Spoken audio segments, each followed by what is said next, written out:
viewers, welcome to my channel Online Biology Tutorials. In this live of today, we will be reading chapter 13, Our Environment, taken from NCERT for class 10 science book. So this is going to be the reading of our environment. This is not going to be an explanatory video.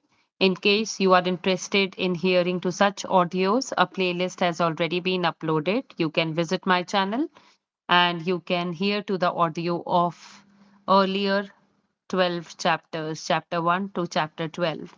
This NCRT is followed in CBSE board. So in case this book is being followed, this video is going to be helpful for you. So let's begin with the live reading of chapter 13, Our Environment. The weightage of this chapter for class 10th is going to be fixed. It will be coming in your assessments in your pre-boards. Wherever the assessment of this chapter is going to happen, it will cover 5 marks. And this is an easy chapter. So let's begin with the reading. We have heard the word environment often being used on the television, in newspapers, and by people around us. Our elders tell us that the environment is not what it used to be earlier.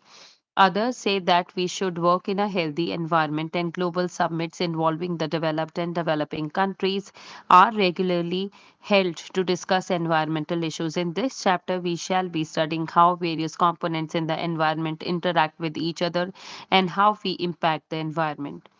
13.1 Ecosystem. What are its components?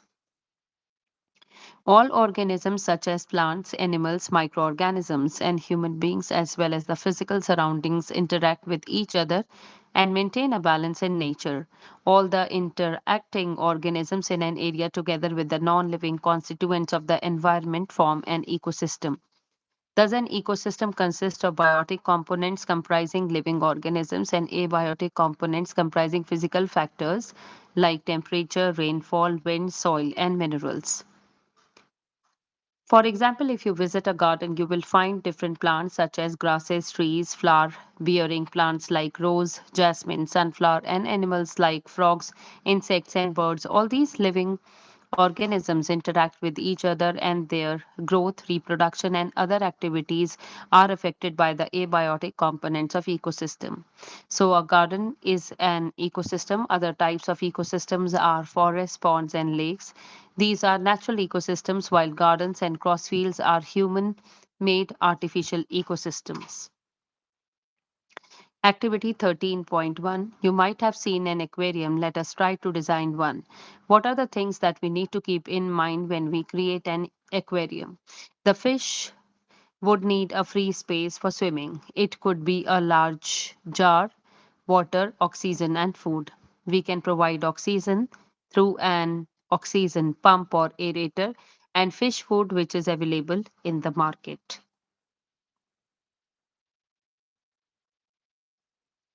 If we add a few aquatic plants and animals, it can become a self sustaining system. Can you think how this happens? An aquarium is an example of a human made ecosystem. Can we leave the ecosystem as such after we set it up? Why does it have to be cleaned once in a while? Do we have to clean ponds or lakes in the same manner? Why or why not? We have seen in earlier classes that organisms can be grouped as producers, consumers, and decomposers according to the manner in which they obtain their sustenance from the environment. Let us recall what we have learned through the self sustaining ecosystem created by us above. Which organisms can make organic compounds like sugar and starch from inorganic substances using the radiant energy of the sun in the presence of chlorophyll?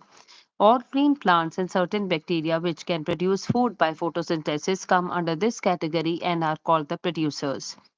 Organisms depend on the producers either directly or indirectly for their sustenance. These organisms, which consume the food produced either directly from producers or indirectly by feeding on other consumers, are the consumers. Consumers can be classed variously as herbivores, carnivores, omnivores, and parasites. Can you give examples of each of these categories of consumers? Imagine the situation where you do not clean the aquarium and some fish and plants have died. Have you ever thought what happens when an organism dies? The microorganisms comprising bacteria and fungi break down the dead remains and waste products of the organisms. These organisms are the decomposers as they break down the complex organic substances into the simple inorganic substance that go into the soil and are used up once more by the plants. What will happen to the garbage and dead animals and plants in their absence? Will the natural replenishment of the soil take place even if decomposers are not there? Activity 13.2. While create an aquarium, did you take care not to put an aquatic animal which would eat others? What would have happened otherwise? Make groups and discuss how each of the above groups of organisms are dependent on each other. Write the aquatic organisms in order of who eats whom and form a chain at least three steps dash dash and dash. What would you consider any one group of organisms to be of primary importance? Why or why not? So important part of this chapter here 13.1.1 food chains and food webs. In activity 13.4 we have formed a series of organisms feeding on one another. This series or organisms taking part at various biotic levels form a food chain as seen in figure 13.1. Each step or level of the food chain forms a trophic level. The autotrophs or the producers are at the first trophic level. They fix up the solar energy and make it available for heterotrophs or the consumers. The herbivores or the primary consumers come at the second. Small carnivores or the secondary consumers are the third, and larger carnivores or the tertiary consumers form the fourth trophic level as seen in figure 13.2. We know that the food we eat acts as a fuel to provide us energy to do work. Thus, the interactions among various components of the environment involves flow of energy from one component of the system to another. As we have studied, the autotrophs capture the energy present in sunlight and convert it into chemical energy. This energy supports all the activities of the living world. From autotrophs, the energy goes to the heterotrophs and decomposers. However, as we see in the previous chapter on sources of energy, when one form of energy is changed to another, some energy is lost to the environment in forms which cannot be used again.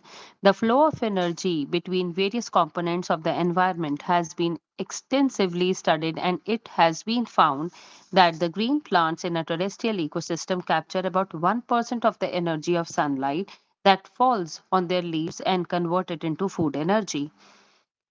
When green plants are eaten up by primary consumers, a great deal of energy is lost as heat to the environment. Some amount goes into digestion and in doing work, and the rest goes towards growth and reproduction. An average of 10% of the food eaten in is turned into its own body and make available for the next level of consumers. Therefore, 10% can be taken as the average value for the amount of organic matter that is present at each step and reaches the next level of consumers. Since so little energy is available for the next level of consumers, food chains generally consist of only 3 or 4 steps. The loss of energy at each step is so great that very little usable energy remains after 4 trophic levels. There are generally a greater number of individuals at the lower trophic levels of an ecosystem. The greatest number is of the producers. The length and the complexity of food chains vary greatly. Each organism is generally eaten up by 2 or more other kinds of organisms, which in turn are eaten by several other organisms. So, instead of a straight line food chain, the relationship can be shown as a series of branching lines called the food web, as seen in figure 13.3. This one. From the energy flow diagram, figure 13.4, two things become clear. Firstly, the flow of energy is unidirectional. The energy that is captured by the autotrophs does not revert back to the solar input, and the energy which passes to the herbivores does not come back to autotrophs. As it moves progressively through the various trophic levels, it is no longer available to the previous level. Secondly, the energy available at each topic level gets diminished progressively due to loss of energy at each level. Another interesting aspect of food chain is how unknowingly some harmful chemicals enter our bodies through the food chain. You have read in class 9 how water gets polluted. One of the reasons is the use of several pesticides and other chemicals to protect our crops from diseases and pests. These chemicals are either washed down into the soil or into the water bodies. From the soil, they are absorbed by the plants along with water and minerals, and from water bodies, they are taken up by the aquatic plants and animals. This is one of the ways in which they enter the food chain, as these chemicals are not degradable. These get accumulated progressively at each topic level. As human beings occupy the top level in any food chain, the maximum concentration of these chemicals get accumulated in our bodies. This phenomenon is known as biological magnification. This is the reason why our food grains such as wheat and rice, vegetables and fruits, and even meat contain varying amounts of pesticide residues. They cannot always be removed by washing or other means. Activity 13.3. Newspaper reports about pesticide levels in ready made food items are often seen these days, and some states have banned these products. Debate in groups the need for such bans. What do you think would be the source of pesticides in these food items? Could pesticides get into our bodies from this source through other food products too? Discuss what methods could be applied to reduce our intake of pesticides. In text questions, question number 1. What are trophic levels? Give an example of a food chain and the state of different trophic levels in it. What is the role of decomposers in the ecosystem? 13.2. How do our activities affect the environment? We are an integral part of the environment. Changes in the environment affect us, and our activities change the environment around us. We have already seen in class 9th how our activities pollute the environment. In this chapter, we shall be looking at two of the environmental problems in detail, that is, depletion of the ozone layer and waste disposal. 13.2.1. Ozone layer and how it is getting depleted. Ozone, O3, is a molecule formed by three atoms of oxygen, while O2, which is normally referred to as oxygen, is essential for all aerobic forms of life. Ozone is a deadly poison. However, at the highest levels of the atmosphere, ozone performs an essential function. It shields the surface of the earth from ultraviolet UV radiation from the sun. This radiation is highly damaging to the organisms. For example, it is known to cause skin cancer in human beings. Ozone at higher levels of the atmosphere is a product of UV radiation acting on oxygen molecule. Excuse me. The higher energy UV radiations split apart some molecular oxygen O2 into free oxygen atoms. These atoms then combine with the molecular oxygen to form ozone as shown. So O2 on exposure to UV will be breaking down into O plus O. When one of these O combines with O2, it forms ozone or O3. The amount of ozone in the atmosphere began to drop sharply in the 1980s. This decrease has been linked to synthetic chemicals like chlorofluorocarbons or CFCs, which are used as refrigerants and in fire extinguishers. In 1987, the United Nations Environment Programme UNEP succeeded in forging an agreement to free CFC production.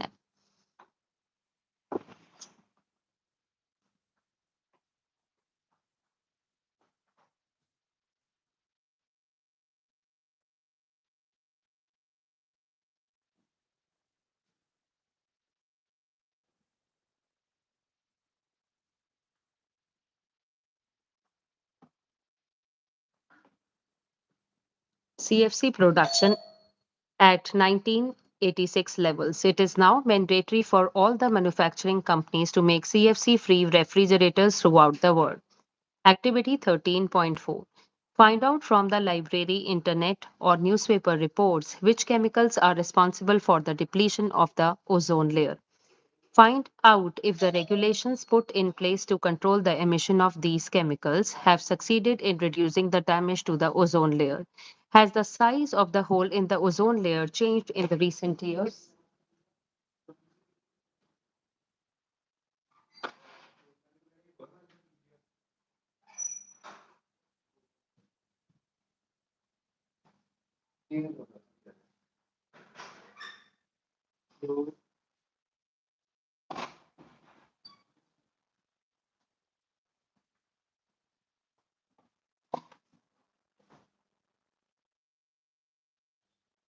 13.2.2 Managing the garbage we produce. In our daily activities, we generate a lot of material that are thrown away. What are some of these waste materials? What happens after we throw them away? Let us perform an activity to find answers to these questions. Activity 13.5 Collect waste material from your homes. This could include all the waste generated during a day, like kitchen waste, spoiled food, vegetable peels, used tea leaves, milk packets, and empty cartons. Waste paper, empty medicine bottles, strips, bubble packs, old and torn clothes, and broken footwear. Bury this material in a pit in the school garden, or if there is no space available, you can collect the material in an old bucket, flower pot, and cover with at least 15 centimeter of soil. Keep this material moist and observe at 15-day intervals. What are the materials that remain unchanged over long periods of time? What are the materials which change their form and structure over time? Of these materials that are changed, which ones change the fastest?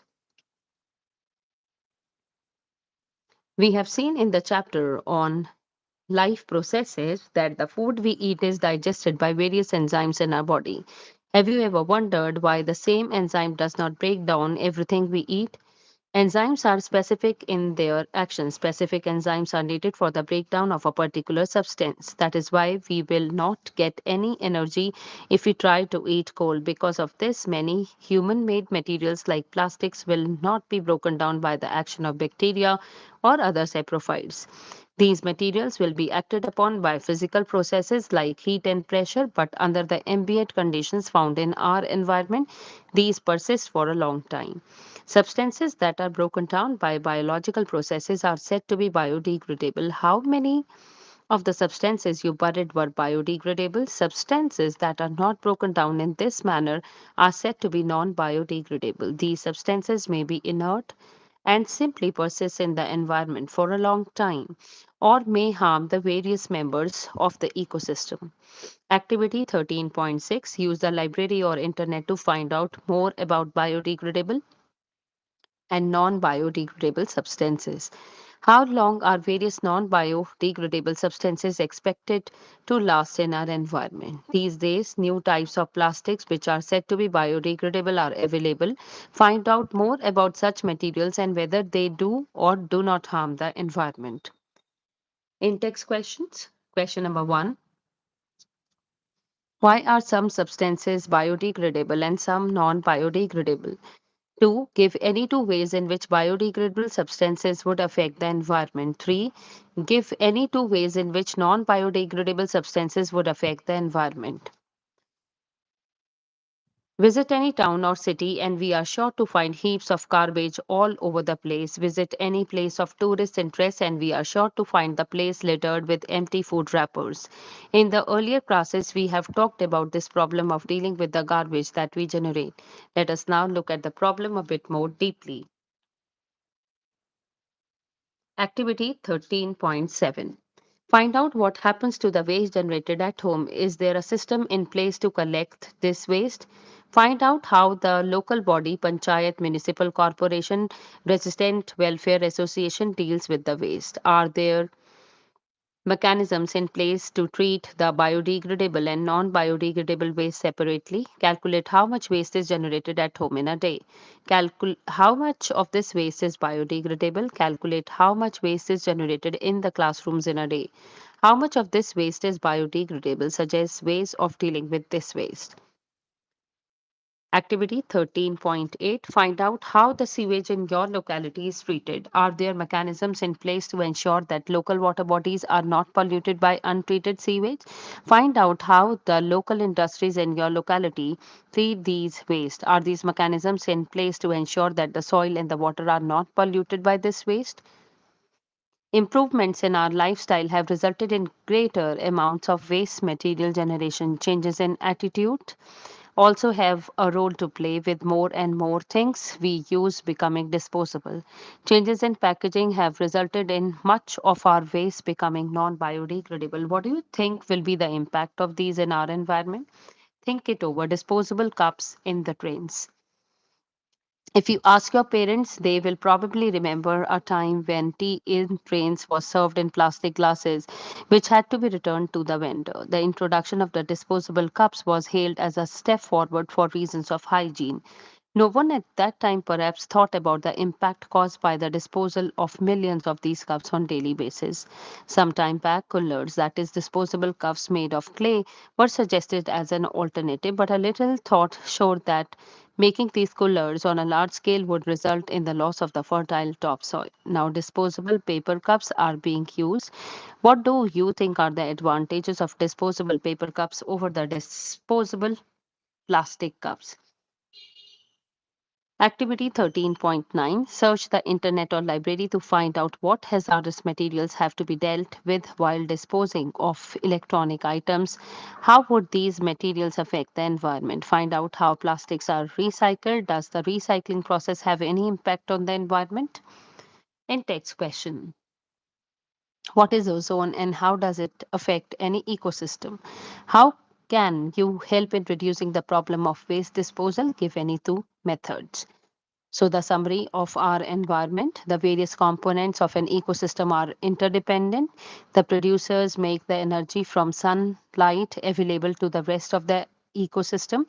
There is a loss of energy as we go from one tropic level to the next. This limits the number of tropic levels in a food chain. Human activities have an impact on the environment. The use of chemicals like CFCs has endangered the ozone layer. Since the ozone layer protects against the ultraviolet radiation from the sun, this could damage the environment.